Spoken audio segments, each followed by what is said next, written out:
Pantesan saja viral. Cheese ball Korea ini, ternyata rasanya si anak ini, buatnya gampang banget. Isian keju mozzarellanya lumer. Langsung saja kita buat sama-sama. Tapi sebelum lanjut nonton, jangan lupa di-subscribe dulu. Terima kasih. Langsung saja siapkan wadah. Masukkan 8 sendok makan tepung ketan. 4 sendok makan tepung terigu. 3 sendok makan gula pasir. 1 sendok makan baking powder.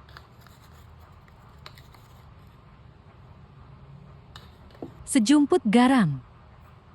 Kemudian masukkan sedikit demi sedikit air hangat.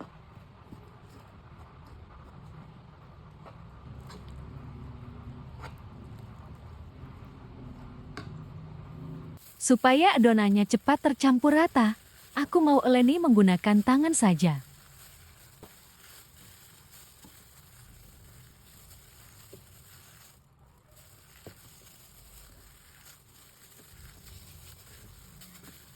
Jika adonannya sudah seperti ini aku mau istirahatkan dulu, sekitar 30 menit.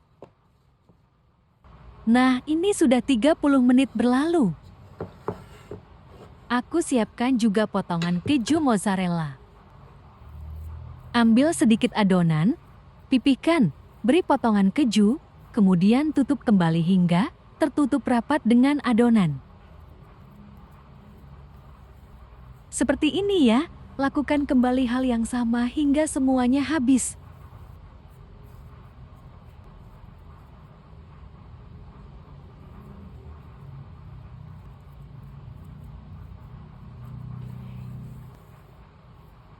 Nah, ini dia hasilnya. Aku dapatnya banyak banget ya. Ini sudah bisa langsung digoreng atau bisa juga dijadikan frozen. Sebagian aku langsung goreng saja. Di sini aku sudah panaskan minyak buat menggoreng.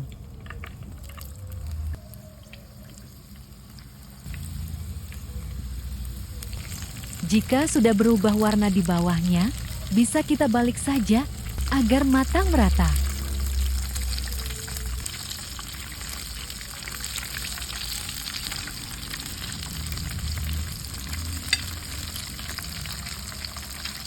Kalau sudah matang, langsung saja angkat, kemudian tiriskan minyaknya.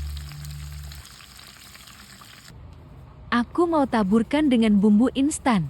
Untuk rasa bumbu disesuaikan saja dengan selera masing-masing. Kebetulan di rumah aku cuma punya rasa ini, jadi aku pakai saja yang ada. Kejunya lumer banget. Ini paling enak kalau dimakan panas-panas kayak gini. Sepertinya ini makan sepiring pun gak cukup. Ini seriusan rasanya anak, manis, asin, dan gurih, lembut dan lumer di dalamnya. Wajib ya kalian cobain, sekali coba dijamin pada ketagihan. Sampai di sini dulu video aku kali ini, semoga bermanfaat. Selamat mencoba, sampai jumpa di video selanjutnya. Terima kasih.